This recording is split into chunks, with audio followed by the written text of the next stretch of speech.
사랑에 대하여. 알미트라가 말했다. 사랑에 대하여 말씀해 주십시오. 그가 고개를 들어 시민들을 바라보자 정적이 흘렀다. 잠시 후 그가 힘찬 목소리로 말했다. 사랑이 그대들에게 손짓하거든 그를 따르십시오. 그 길이 험난하고 가파르다 하여도 사랑의 날개가 그대들을 감싸거든 몸을 내맡기십시오. 날개기 속에 숨겨진 칼이 그대들을 찌른다 하여도 사랑이 그대들에게 말을 걸거든 그를 믿으십시오. 거센 북풍이 정원을 휩쓸어 버린다 하여도 그 목소리가 그대들의 꿈을 산산조각 낸다 하여도 사랑은 그대들에게 왕관을 씌우기도 하지만 그대들에게 십자가를 지우기도 합니다. 사랑은 그대들을 성장시키기도 하지만 그대들을 잘라내기도 합니다. 사랑은 그대들의 머리 위로 올라가 태양 아래 흔들리는 여린 가지를 어루만져 주기도 하지만 그대들의 뿌리로 내려가 땅 속에 붙박은 뿌리들을 흔들어 놓기도 합니다. 사랑은 곡식단처럼 그대들을 거두어 드릴 것이요. 사랑은 그대들을 타작하여 알몸으로 만들 것이요. 사랑은 그대들을 채로 걸러 갑갑한 껍질을 털어낼 것이요. 사랑은 그대들을 빻아 하얀 가루로 만들 것이요. 사랑은 그대들을 부드러워질 때까지 치댈 것입니다. 그러고는 그대들을 신성한 불 속에 집어넣어 신의 거룩한 만찬에 성스러운 빵으로 내놓을 것입니다. 사랑은 이 모든 일을 행하여 그대들 속에 있는 비밀을 일깨울 것이며 그 깨달음은 그대들의 삶에서 한 조각의 심장이 될 것입니다. 허나 그대들이 두려움 때문에 사랑의 평화와 기쁨만을 좇는다면 차라리 알몸을 가리고 요동치는 사랑의 마당을 지나가는 편이 나을 것입니다. 그리고 계절 없는 세상으로 가서 웃어도 온 몸으로 웃지 못하며 울어도 온 마음으로 울지 못할 것입니다. 사랑은 저 자신 외에는 아무것도 주지 않으며 사랑은 저 자신 외에는 아무것도 취하지 않습니다. 사랑은 소유하지 않으며 소유되지도 않습니다. 사랑은 다만 사랑으로 충분하기 때문입니다. 그대들이 사랑에 빠진다면 신이 내 마음속에 계신다 하지 말고 내가 신의 마음속에 있다라고 말하십시오. 또 그대들 스스로가 사랑이 향할 길을 인도할 수 있다고 생각하지 마십시오. 사랑이 그대들을 가치 있게 여긴다면 저절로 그대들의 길을 인도해 줄 것입니다. 사랑은 그 어떤 소망도 없이 자신을 채우려 할 뿐, 다만 그대들이 사랑에 빠져 소망을 품을 수밖에 없다면 다음의 것들을 소망하십시오.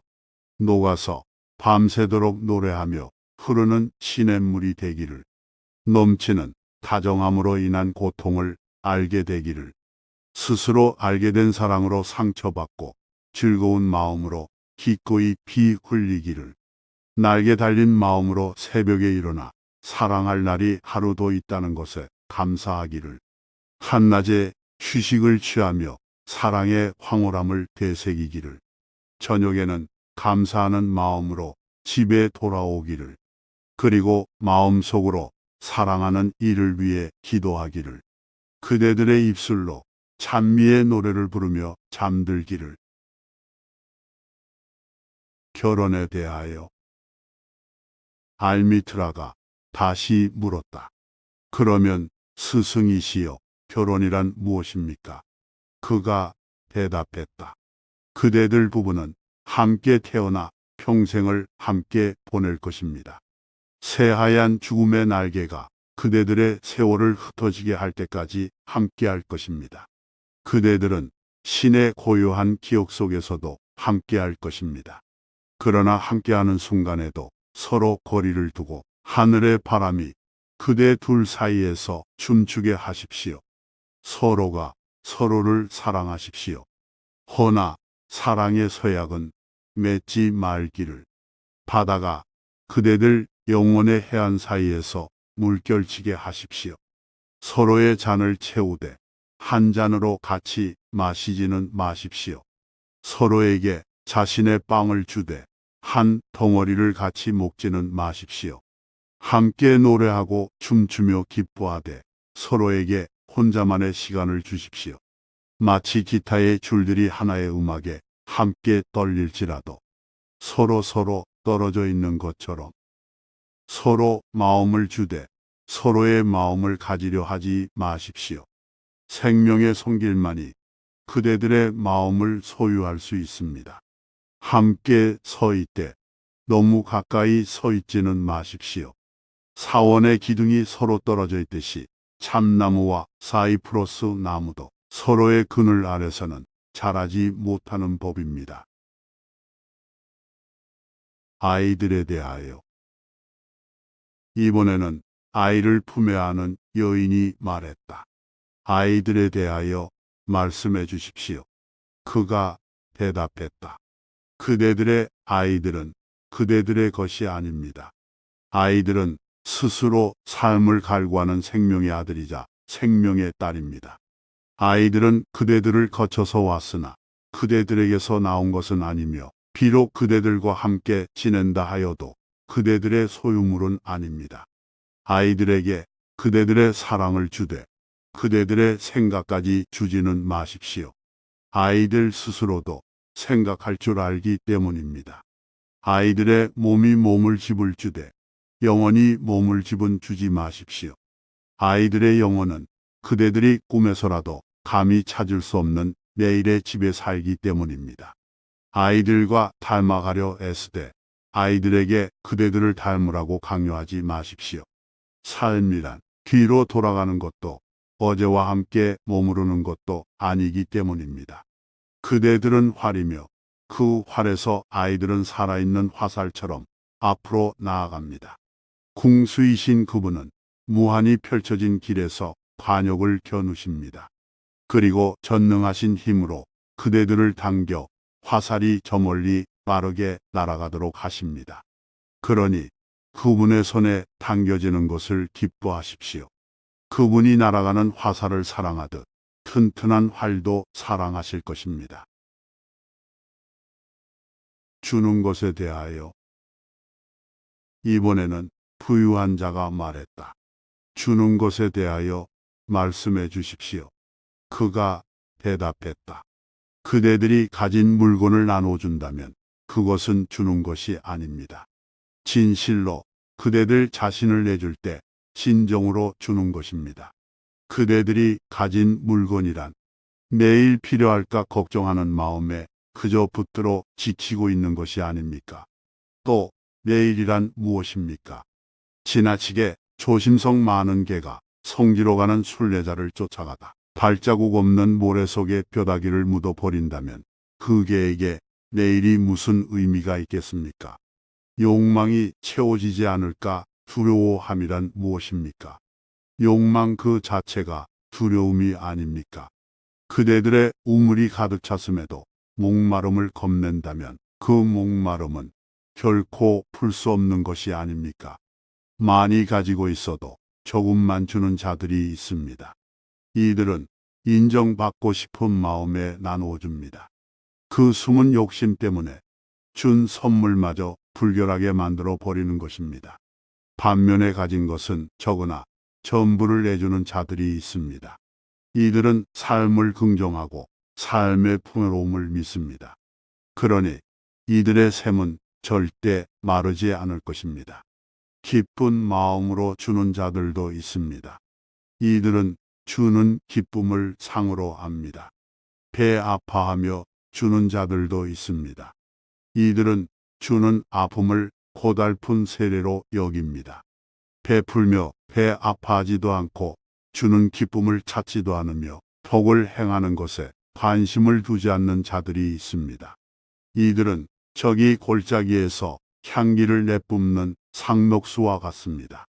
바로 이런 이들의 손을 통해 신께서 이 땅에 말씀하시고 이런 이들의 눈을 통해 신께서 이 땅을 향해 미소 지으십니다. 남이 부탁할 때 주는 것은 좋은 일입니다. 허나 남이 부탁하지 않는데도 속마음을 읽어주는 것은 더욱 좋은 일입니다. 아낌없이 주는 사람은 베푸는 일보다 도움받을 사람을 찾는 일에서 더 큰 기쁨을 발견하는 법입니다. 그대들이 끝까지 움켜쥘 수 있는 것이 과연 있습니까? 그대들이 가진 것은 언젠가 모두 내주어야 합니다. 그러니 지금 주십시오. 그대들 뒤를 이을 아이들에게 주지 말고 사계절 내내 아낌없이 주십시오. 흔히 그대들은 주더라도 가치 있는 이에게만 줄 것이오라고 말합니다. 허나 과수원의 나무들도 목장의 양떼들도 그러지 아니합니다. 이들은 붙들고 있는 것이 곧 죽음으로 가는 길임을 알기에 살아있을 때 베풉니다. 낮과 밤을 누릴 자격이 있는 자라면 진정 그대들의 전부를 누릴 자격도 있습니다. 생명의 바닷물을 마실 만한 자라면 그대들의 작은 시냇물로도 잔을 채울 수 있습니다. 그 어떤 상이 받아주는 마음에 깃든 용기와 믿음보다 그 속에 어려있는 사랑보다 더 달콤하단 말입니까? 정녕 그대들이 누구기에 남의 가슴을 쥐어뜯고 남의 자존심을 벌거벗기려 합니까? 그렇게 너덜너덜해진 가치를 뻔뻔하게 자랑할 수 있는지 보려고 그러는 것입니까? 먼저 그대들 자신이 줄 자격이 있는지 줄 만한 그릇이 되는지 돌아보십시오. 진실로 생명에게 줄 수 있는 존재는 생명 그 자체일 뿐 그대들 스스로를 주는 자로 여길지라도 그대들은 한낱 목격자에 지나지 않습니다. 받는 사람인 그대요. 그대들은 하나같이 받는 사람들입니다. 그러니 감사의 무게를 가늠하여 스스로에게 또 주는 자에게 몽해를 짊어지게 하지 마십시오. 차라리 받은 선물을 날개 삼아 주는 자와 함께 날아오르십시오. 그대들이 진 빚에 마음을 쓰는 것은 넉넉한 땅을 어머니로 두고 하늘의 신을 아버지로 둔 사람의 너그러운 마음을 의심하는 것입니다. 기쁨과 슬픔에 대하여 이번에는 여인이 말했다. 우리에게 기쁨과 슬픔에 대하여 말씀해 주십시오. 그가 대답했다. 그대들의 기쁨은 가면을 벗은 슬픔입니다. 그대들의 웃음이 피어오르는 우물은 때로 그대들의 슬픔으로 가득 차 있습니다. 어찌 그렇지 않을 수 있겠습니까? 슬픔이 그대들 안에 깊이 새겨진다면 그대들은 그보다 더 큰 기쁨을 맛볼 것입니다. 그대들의 포도주가 담긴 잔은 도공의 가마 속에서 뜨겁게 타올랐던 바로 그 잔이 아닙니까? 그대들의 영혼을 부드럽게 달래는 기타는 칼로 속을 파냈던 바로 그 나무가 아닙니까? 그대들이 기쁠 때 마음속 깊은 곳을 들여다 보십시오. 그대들에게 슬픔을 주었던 그것이 지금은 기쁨을 주고 있음을 깨달을 것입니다. 그대들이 슬플 때도 마음속을 들여다보십시오. 진정 그대들은 한때 기쁨이었던 그것으로 지금 눈물을 흘리고 있음을 깨달을 것입니다. 그대들 가운데 어떤 이는 기쁨은 슬픔보다 더 위대하다라고 말하고 어떤 이는 아니 슬픔이 기쁨보다 더 위대한 존재다라고 말합니다. 허나 그대들에게 말하노니 그 둘은 서로 나눌 수 없습니다. 둘은 함께 찾아오니 하나가 그대들과 함께 식탁에 앉아 있을 때 다른 하나는 그대들의 침대에 잠들어 있음을 기억하십시오. 진실로 그대들은 슬픔과 기쁨 사이에 저울처럼 매달려 있으니 오직 그대들은 비어 있을 때 가만히 균형을 잡을 수 있습니다. 그러니 보물을 지키는 자가 금과 은의 무게를 달기 위해 그대들을 들어올릴 때 그대들의 기쁨과 슬픔 또한 오르내릴 수밖에 없습니다. 여기까지 더 클래식 출판사의 도서 예언자의 일부를 소개하였습니다. 칼릴 지브라는 레바논의 대표 작가로 그의 저서 예언자는 전 세계의 독자들에게 사랑을 받은 책입니다. 저는 예언자의 내용 중 기쁨과 슬픔에 대해 그 둘은 서로 나눌 수 없다라는 내용이 가장 와 닿았습니다. 이 이유는 이 책이 전하는 메시지가 현재 우리의 상황과 다르지 않기 때문입니다. 증문즉설로 유명하신 법륜 스님께서는 저희 모두는 괴로움인 고와 즐거움인 락, 즉 고락이 지속되는 윤회 중생이라고 하셨습니다. 고락의 뿌리는 욕구이며 욕구를 따라가는 게 쾌락, 욕구를 억제하는 게 고행이기 때문에 욕구에 대한 작용 반작용이 필연적으로 작용한다고 하셨습니다. 이것 또한 고락 역시 둘은 서로 나눌 수 없다는 의미입니다. 그렇기에 그 고락을 알아차림이 중요하다고 설파하십니다. 칼릴 지브란 역시 그 진리를 하나의 시적인 표현으로 전달합니다. 그래서 칼릴 지브란의 짧은 글들이 모든 이의 가슴을 울리는 치유의 메시지와 같은 것입니다. 짧은 글에서 오는 치유의 메시지를 더 듣고 싶으시다면 칼릴 지브란의 저서 예언자를 정독해 보시는 걸 추천드립니다.